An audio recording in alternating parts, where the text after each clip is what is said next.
Then we also should go into the question of what is love.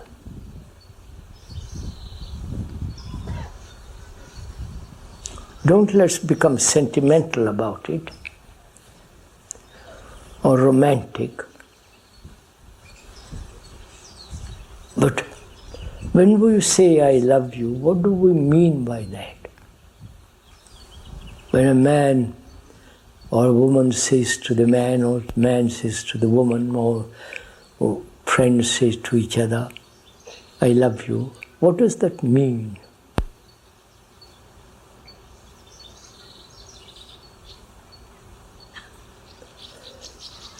There's the love of a book, love of a poem, love of sports, love of sex. I love to be famous. We use this word so easily, but we have never apparently gone into the full meaning of it. What is it to love?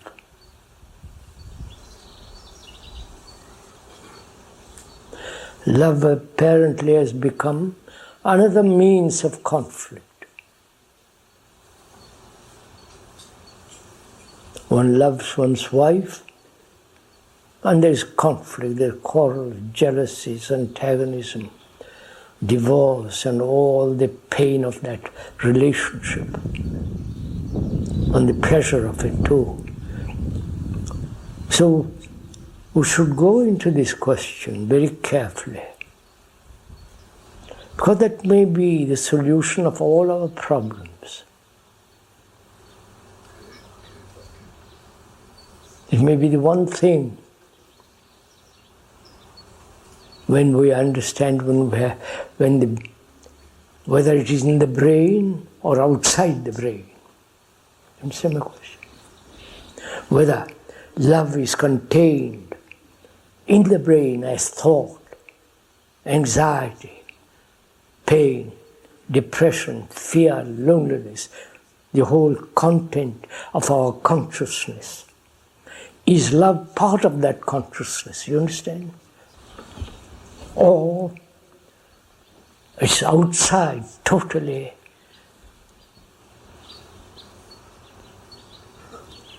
Outside consciousness, outside the brain. Probably you've never asked the question, even.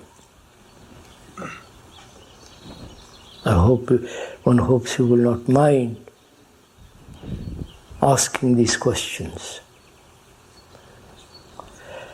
So what is love as we know it?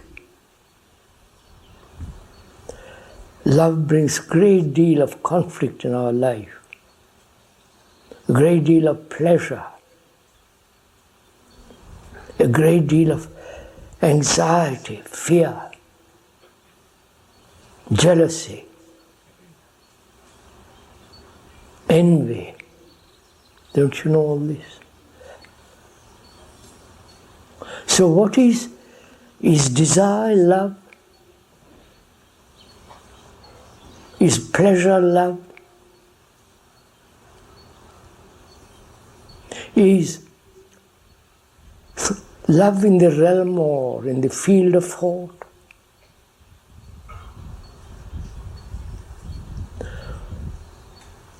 And apparently, for most of us, it is in that field.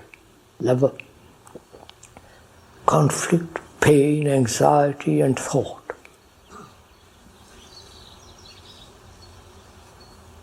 And to understand what love is, have the depth of it, the greatness of it, the flame of it, the beauty of it. How can there be jealousy? How can there be ambition? Aggression, violence? And can one be free completely of all these things? Please do ask this question. Where there is love, then there is, do what you will, it will be right action. It will never bring conflict in one's life.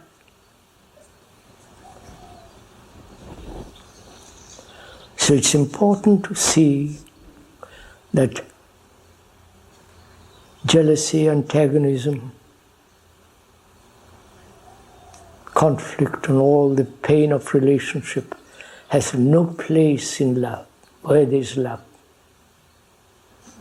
And can one be free of all that? Not tomorrow, now. You understand my question? Because as you pointed out yesterday, time, which is the past, the present and the future, all time is contained in the now. And we went into it carefully yesterday. And if we say, I will cultivate love, or I will try and get rid of my jealousy and so on, then when you are trying to be free, trying, then you will never be free. Right? I wonder if you understand this. When you say, I will do my best, which is so silly. Which means that one has really not fully perceived the truth that all time, the past, the present and the future are in the now. Now, in present, actually. Because if you don't do something now, it will be continue tomorrow. The future is in the now. You understand this? Come on. So, can one put aside completely all the causes of conflict, which is the self, the me, so that there is this sense of flame, the greatness of beauty, love.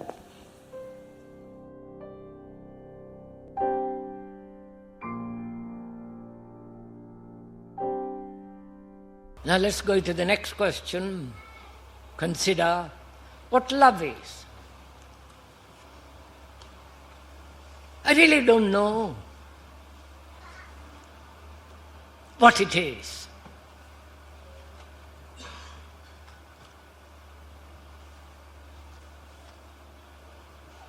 One can describe it.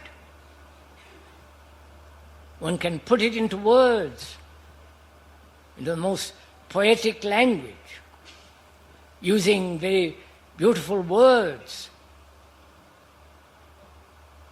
But words are not love. Sentiment is not love.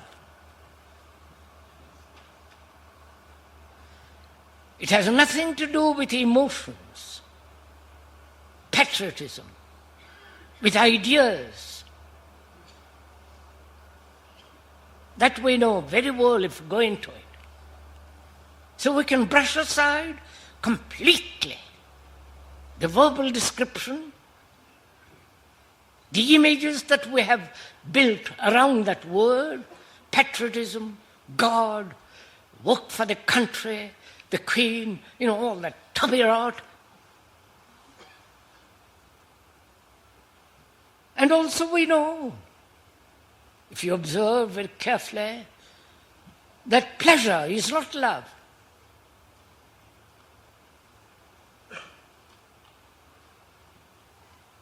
Can you swallow that pill?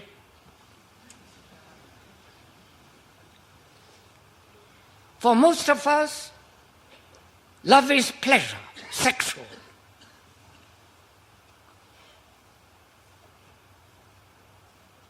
For most of us, this pleasure has become extraordinarily important. The magazines, the absurd naked people, everything is revolving in the Western, and now it is pushing towards the Eastern civilization.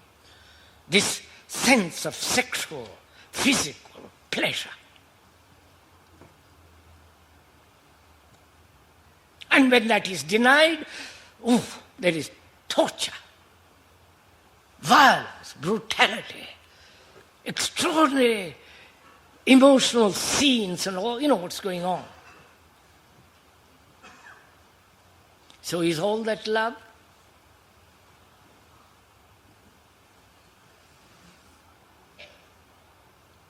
The pleasure of sexual act and the remembrance of it, chewing the cud over it and wanting it again. The repetition, the pursuit of pleasure. And that's what's called love.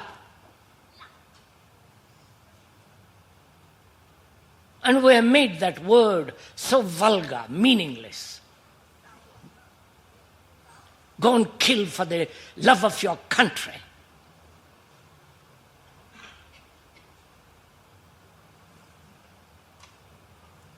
Join this group because that loves God.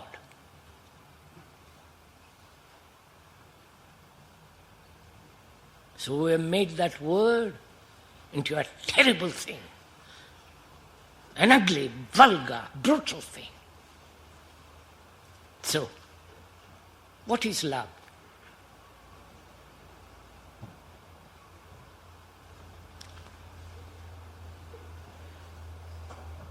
What place has it in human relationship between man and woman?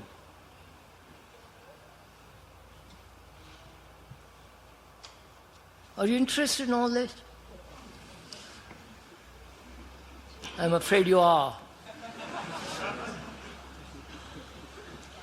Probably that's the only interest you have.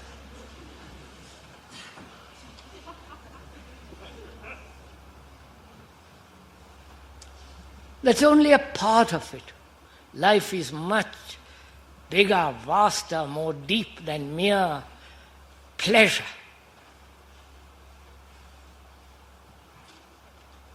And this civilization, culture has made pleasure as the most dominant, powerful thing in life. So let's consider what is love in human relationship.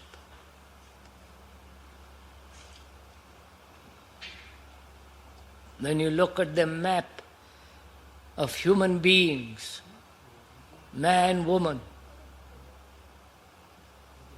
man and woman in relationship with their neighbor, with their state, with their all the rest of it. What place has this thing called love in relationship? Has it any place at all in actuality?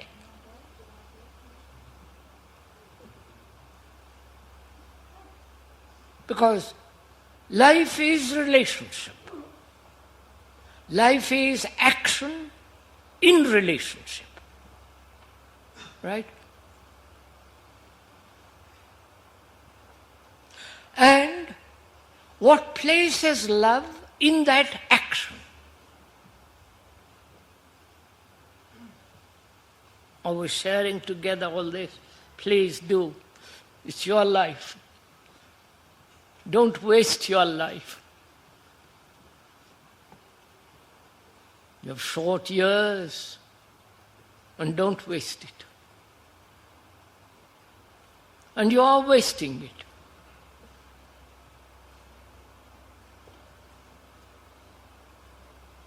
And it's a sad thing to see this happen.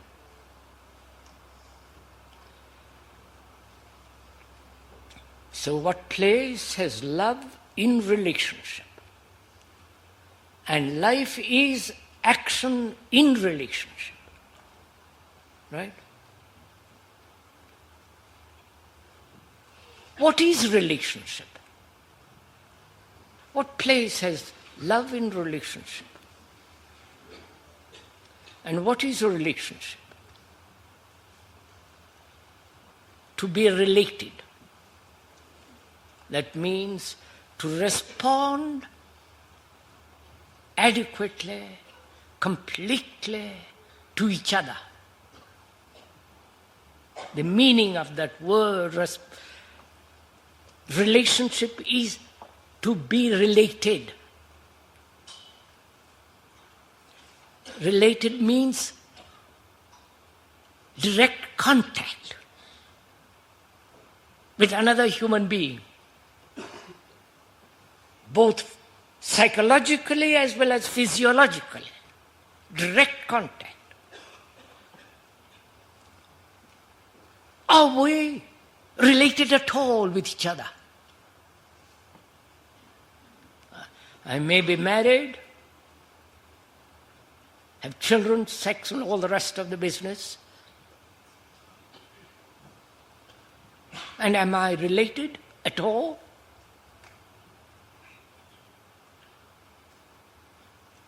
And what am I related to?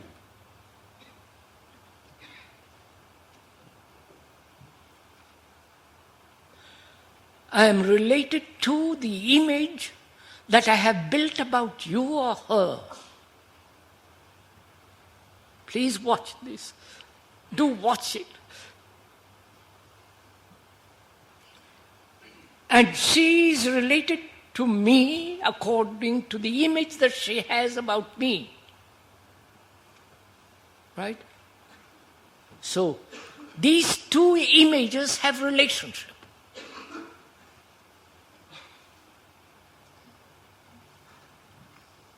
And that imaginary relationship is called love. Right? See how absurd we have made the whole thing.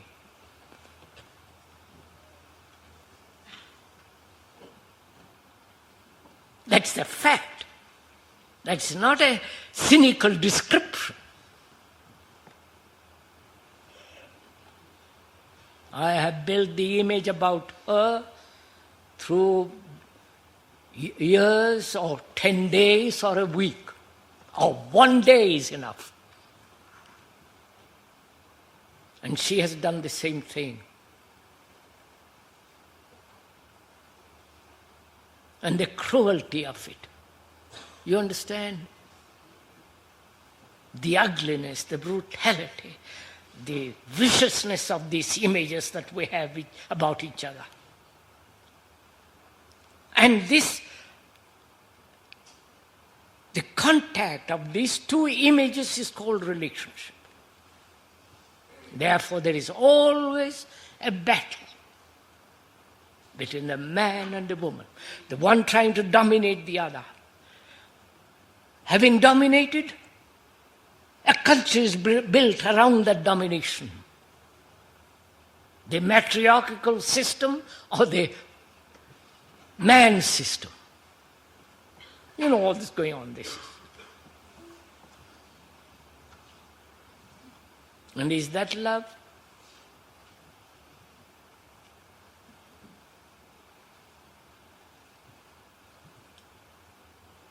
Then if it is, then love is merely a word that has no meaning.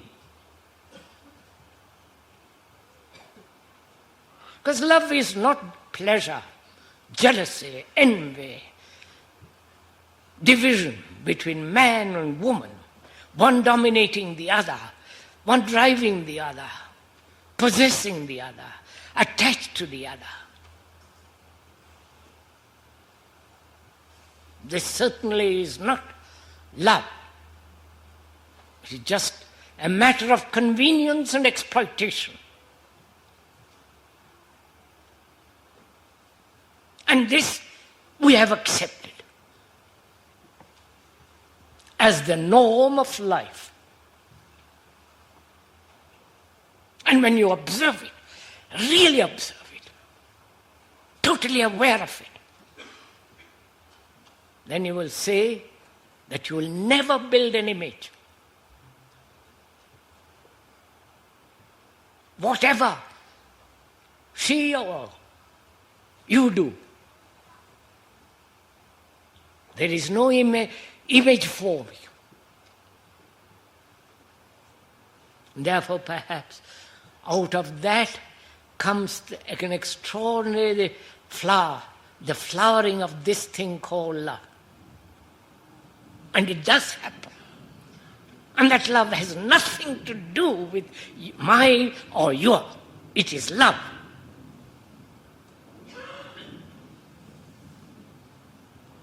And when you have that, then you will never send your children to be killed, to be trained in the army. You understand all this? Then you will produce quite a different kind of civilization, a different culture, different human beings, man and woman.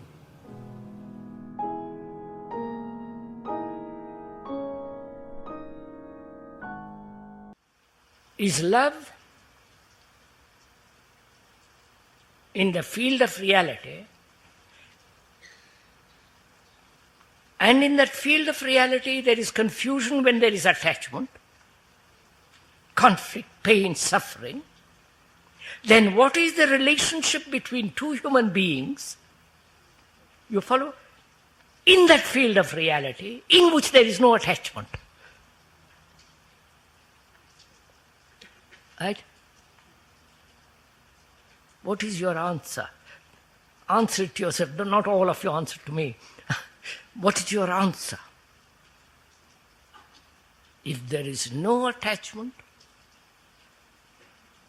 not detachment, callousness, indifference, that is the opposite. And therefore, what the opposite is always is part of its own opposite. I wonder if you see that. The opposite is part of its own opposite. Therefore, opposites have no meaning. I wonder. So, what is relationship between human beings when there is no attachment?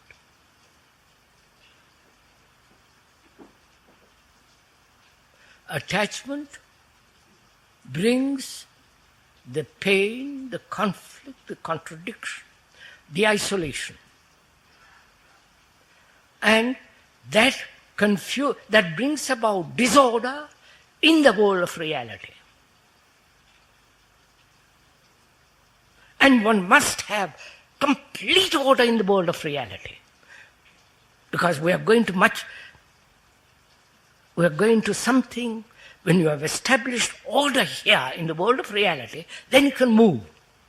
But if you have no order here, you can't possibly go further. So we must establish order in the field of reality.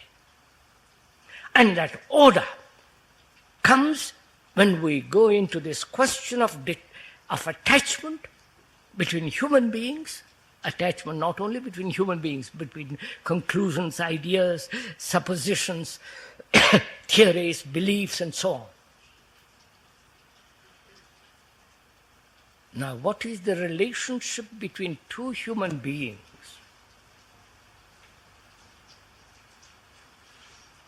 When there is total freedom from attachment. Because we said attachment is one of the causes of great suffering, pain.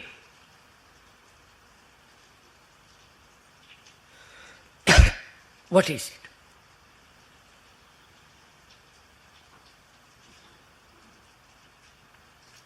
Do you want my answer? Or are you looking at the actuality? The actuality means what is actually actually taking place. And therefore, you are observing with care, with respect, not casually and come back to it, which is disrespect. You are watching it completely, with complete attention, with care.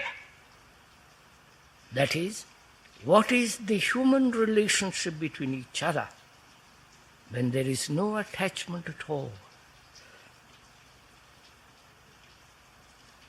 Is it love?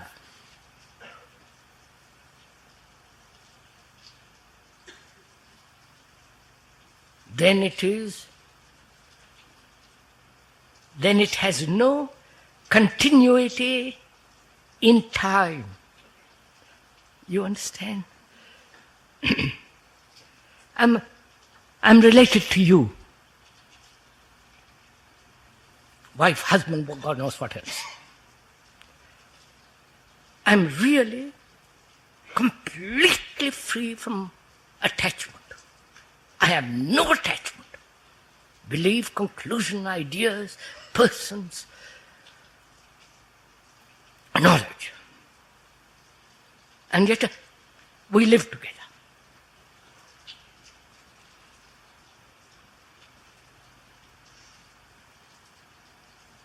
What takes place there? I'm asking, is that love?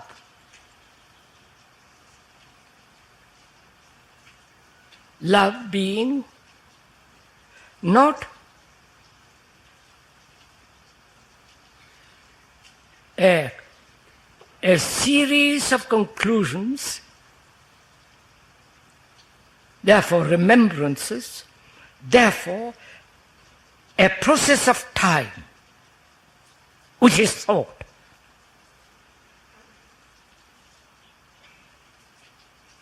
That is that love a timeless movement? A timeless, no, movement means time.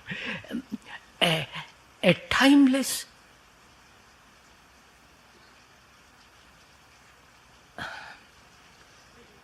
don't please find out. I'm going to find out. A timeless. Yes, I've got it.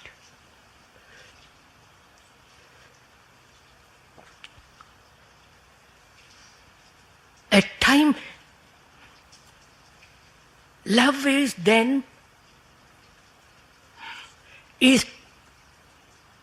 timeless, therefore now. I wonder if you understand that.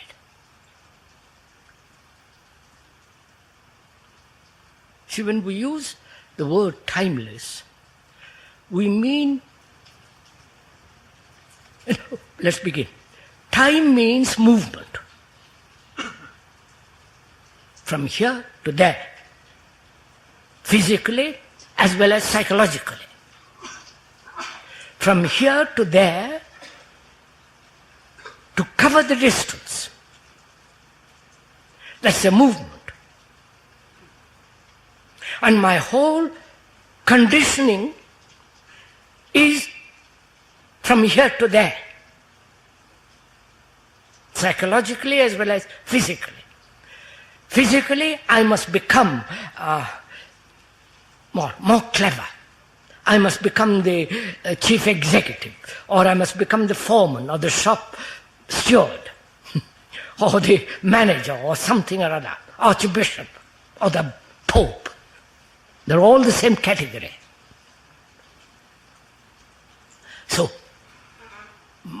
my mind is conditioned in the movement of time. And I have lived in that movement as the me and the you. I am attached to you, and out of that attachment there is great disorder and suffering.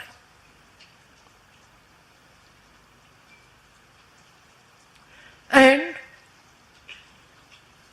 that suffering, that pain, that jealousy, all that I have called love.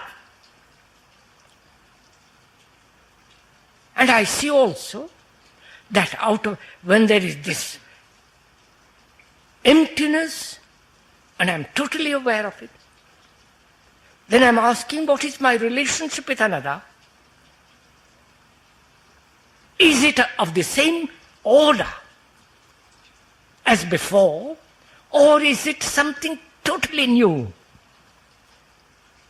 which thought cannot think out? If it's thought out, then it is limited. Then we're back again to the same old mess.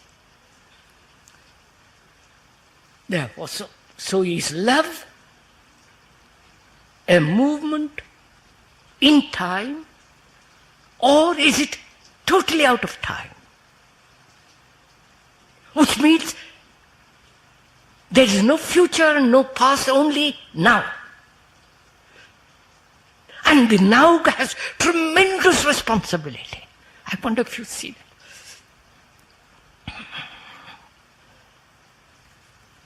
The responsibility which we know is the responsibility of the word. Let's explain what that word response means. To respond adequately. That's the meaning of to respond. In our relationship in the world of reality, there is no total response, obviously. If there were total response, there would be total relationship. And as there is no total response, our relationship is fragmentary, contradictory, isolated, bringing pain and all the rest. Where there is no attachment, in relationship there is total response. That means total responsibility.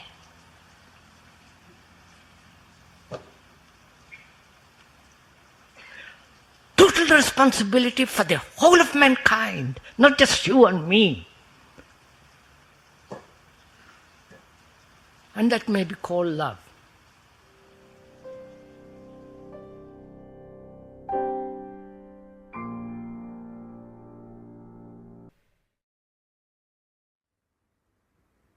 As long as we are separate as a family, as a community, or a clique, as a nation, religious and so on, this division is going to create always perpetually conflict. You and me, we and they. This is our game we have been playing. It was tribal, limited, now it's global. So we're asking ourselves, is there an end to sorrow? So I'll put this question seriously to yourself. Because where there is sorrow, there cannot be love. There can be sympathy, pity, tolerance, empathy. But generosity, pity, sympathy is not love. Love may contain all that or have all that. But their parts don't make the whole. You can collect all this sympathy, empathy, kindness, generosity, friendship. But that's not love. So, is there an end to sorrow? And it requires immense, great deal of energy to go into it not just say, well, I'll think about it. Thinking may be the factor of sorrow.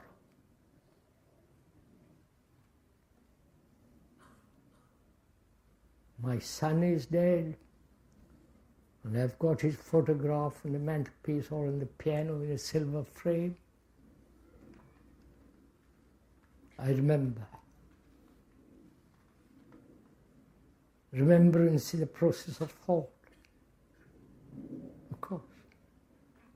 Thinking how we enjoyed the sunset together. How we walked in the forest, laughing, skipping, and he's gone. But the remembrance of him goes on.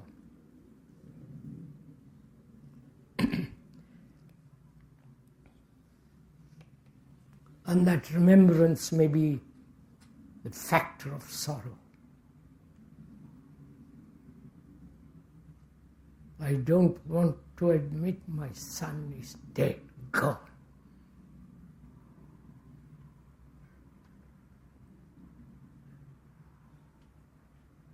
To admit such a fact is to admit utter loneliness.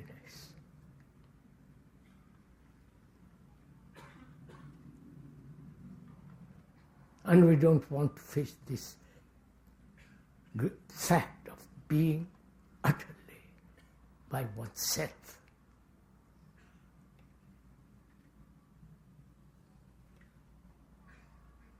And so I look for another. I rely for my happiness, satisfaction, sexually or otherwise, look to another. And I play the same game over and over again. But I have not ended sorrow. Not I, the speaker, but we have not ended sorrow.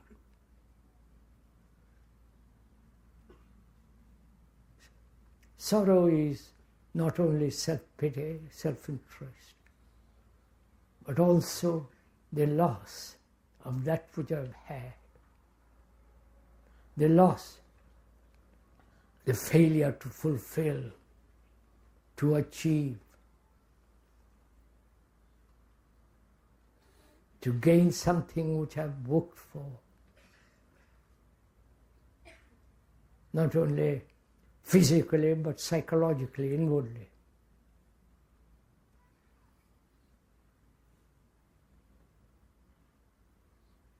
All this implied in sorrow, and much more.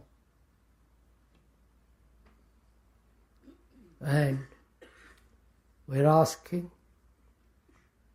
of ourselves, nobody is putting this question or demand, this challenge to you, but you're asking this of yourself, whether sorrow can end.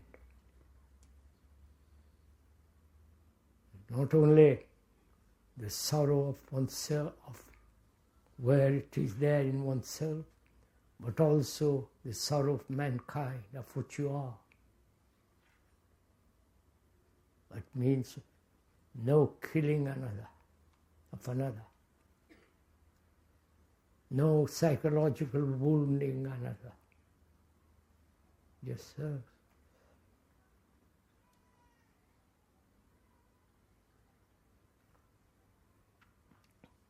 As we said, where there is sorrow, there cannot be love, which is a fact. So we ought to inquire, or look, not inquire, but look, what is love?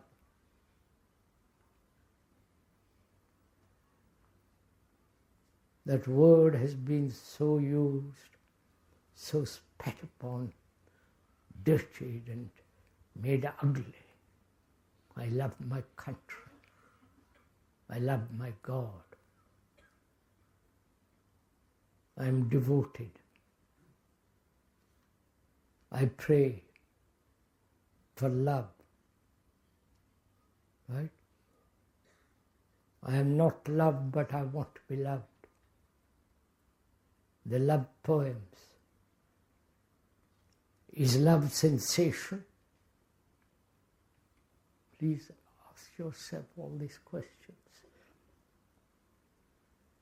Is love a continuation and remembrance of pleasure?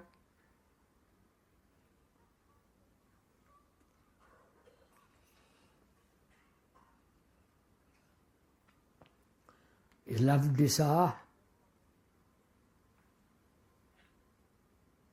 You know what desire is?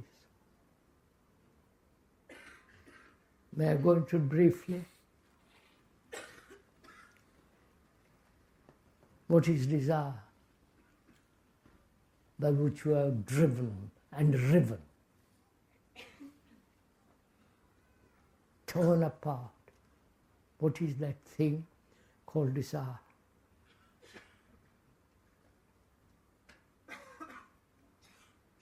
Not to suppress it, not to transmute it or do something with it.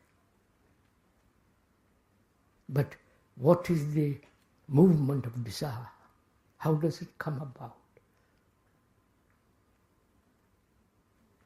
Are you putting this question to yourself, or do you want the speaker to explain? For God's sake.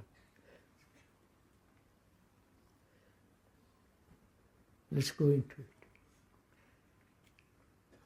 We live by sensation. Whether physical sensation or psychological sensation. Sensation is part of response, part of comparison and so on. Sensation, I sense, feel. I sense the atmosphere, good or bad. Sensation, right?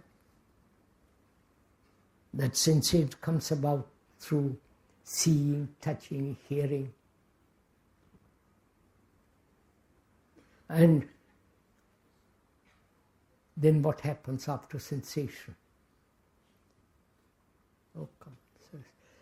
Thought comes in and uses that sensation as an image. Right? I see a nice house or a garden or a nice picture of furniture or a nice woman. And there is sensation, the see.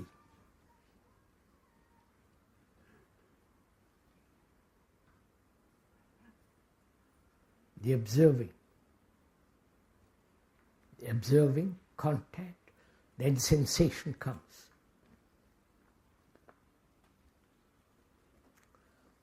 Unless there is sensation, we are paralyzed, as most of us are. We are paralyzed if we don't have sensation in our legs, in our heads, in our all the rest of it. So, sensation, then what happens? Thought takes sensation and makes that into an image. Right? I see you beautifully dressed, clean, healthy, bright, good, and good brain and all the rest of that. I see that, the way you talk, the way you do this and that and so on. Then thought says, I wish I were like him or her. At that moment, desire is born. Right? Sensation, then desire, then thought giving shape to that sensation.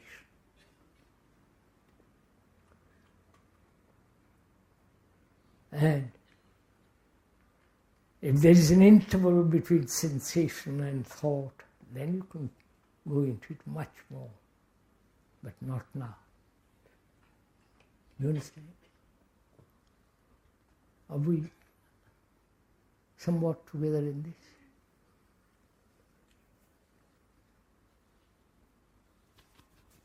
Fair, you see, sirs, our difficulty is we are so complex in our thinking, so want to find out.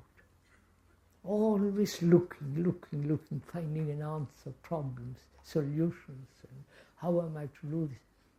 We are never simple.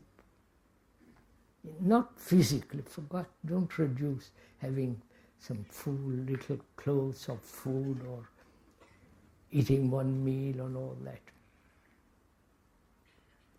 What's that kind of food that's called?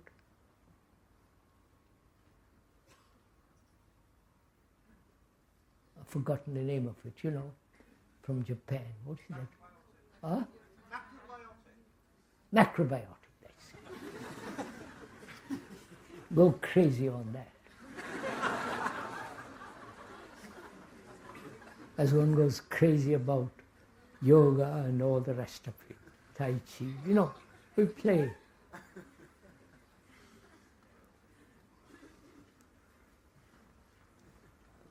We are not playing. This isn't a fantasy. This is something you are hooked in. This is our life, our everyday, lonely, ugly little life.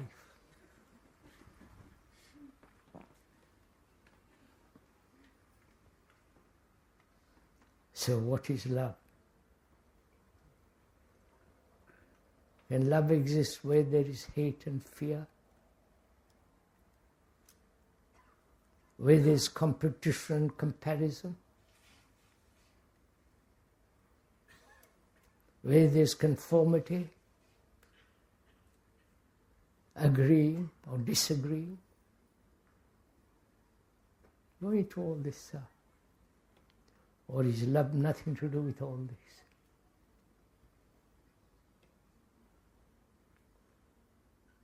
Is love something in the brain, inside the skull? Or is it something entirely beyond form and time?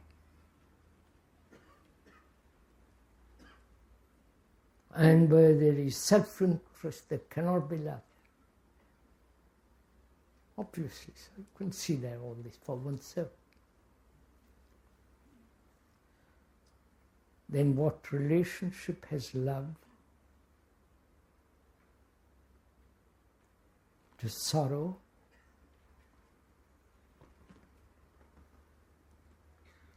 And can love be compassion? Not only I love you, you love me. Love is not yours or mine, it's love. Right? I may be married, have children, sex, and all the rest of it. In all that there may be tenderness, generosity, politeness, kindliness, yielding, tolerating. That's not, all that is not love.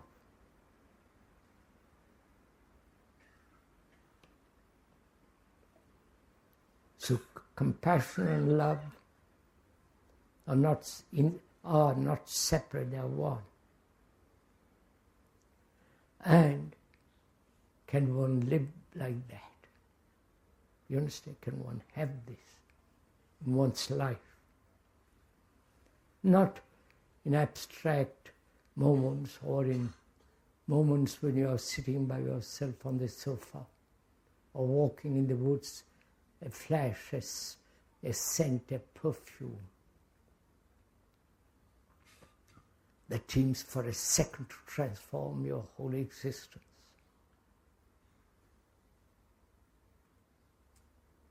Can we live our daily life with that perfume? Because that compassion has its own intelligence. Not the compassion of a man going out to India or to Africa and do some missionary work or helping the poor, desperate poor. That's not love. Where there is love, there is absolute freedom. Not to do what you like. Not to say, assert yourself. Or convert others. All that kind of silly stuff. So, that intelligence is not the intelligence of thought. Right? One needs a great deal of intelligence, tremendous lot of intelligence, to go to the moon or to put a submarine together, to build a computer. Right? That's a partial intelligence. The scientist, the painter, the poet, the ordinary person who bakes a bread, that's part intelligence. It's not complete intelligence. And that holistic intelligence, the whole quality of that intelligence can only come about with the ending of sorrow and love. And that acts, not the action which is partial, brought about by thought and time.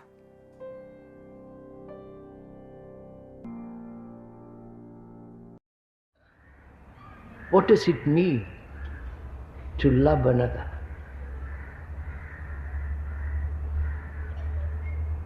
Relationship means to love another.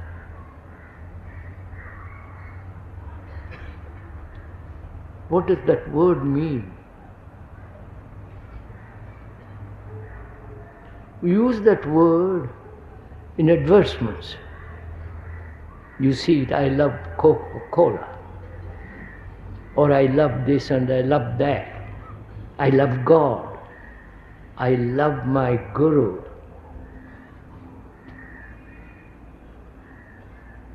What does that love mean? Is it based on reward and punishment? Look at it, sirs.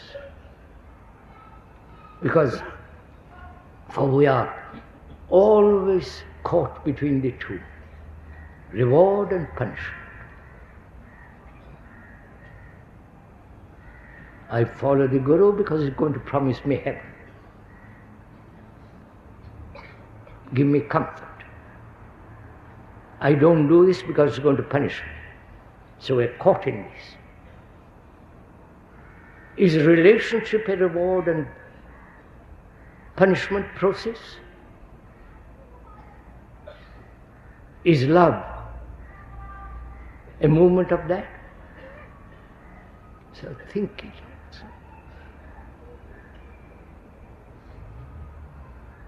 Or we never meet.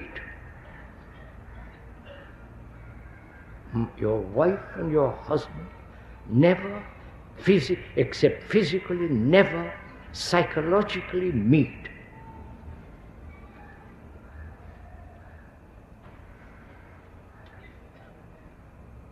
And because we never meet, there is conflict. Right? That is to meet your wife or your husband, your children, your neighbor, at the same time, at the same level, with the same intensity. That's love. You understand this? Oh, do you understand this, sir? Not physically, I don't mean that. To meet somebody, you must meet him, if he is also willing, at the same time, at the same level, with the same intensity.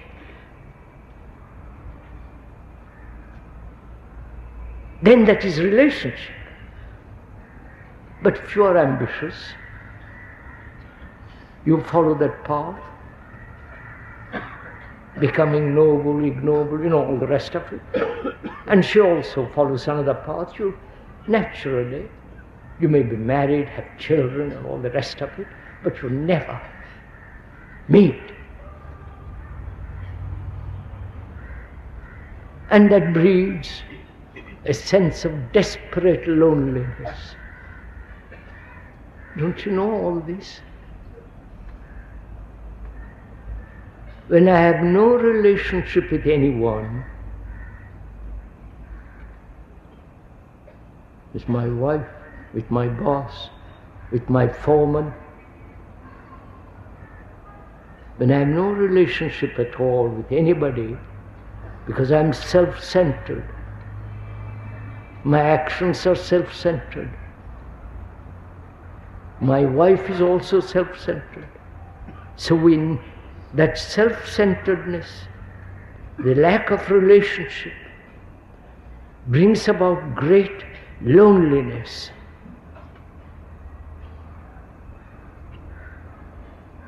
And discovering that loneliness, then we make out of that loneliness into a problem. What am I to do when I'm lonely? Right?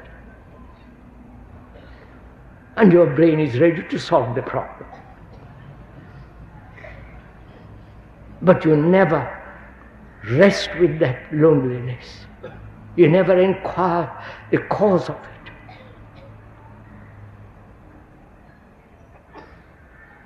So where there is love, there is no loneliness.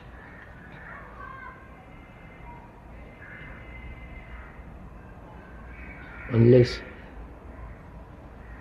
you love your wife, which is the most extraordinary, or your husband, whatever it is, where there is love in your heart, then there is no problem. Because you haven't got it, you have 1,000 problems.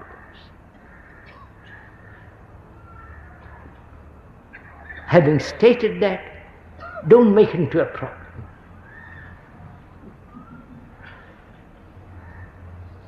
Look at the fact. The fact is that we are not sensitive, that we don't have the depth of beauty. Not pictures, painting, no, I don't mean that. The depth of beauty.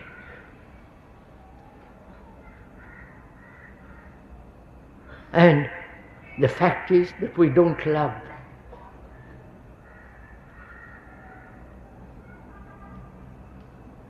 To look at it, to remain with it, to see that is so. Not evade it, not try to rationalize it. It is so that I don't love my wife. You know what that means to say that to yourself?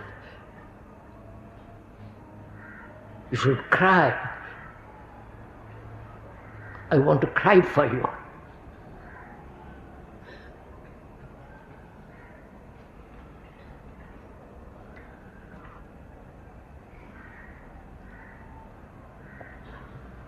So, sir, it's like two parallel lines never meeting, and therefore increasing conflict day after day till you die.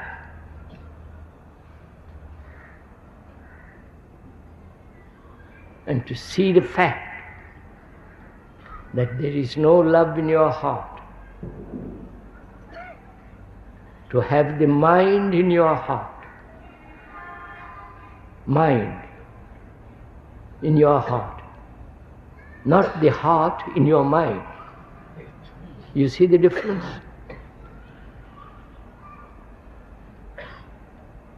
Because we are so clever. We'll make love, we think love then it can be achieved, cultivated. Love is not something to cultivate. Either there is or there isn't. If there isn't, look at it. Hold it. See, realize what you are without love in your heart. Your just then becomes a machine, insensitive, vulgar, coarse, only concerned with sex and pleasure.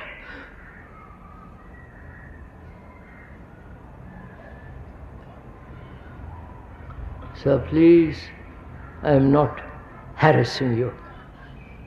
I am not scolding you. I am just pointing out what has happened to you. Your knowledge, your books have destroyed you. Because love is not bought in the books. It doesn't lie with knowledge. Knowledge and love don't go together. When you say, I know my wife, that's your knowledge, which is your image about her. That knowledge is put together by thought, and thought is not love. So having stated all this, do you have love in your heart? Or is it something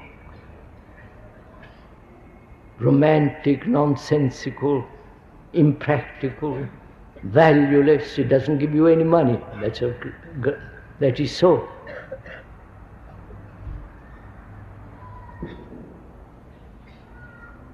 So having heard all this,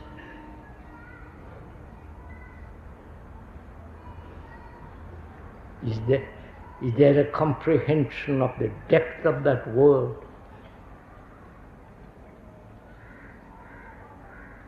So that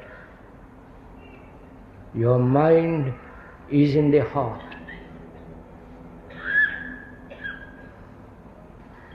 And then you'll have right relationship.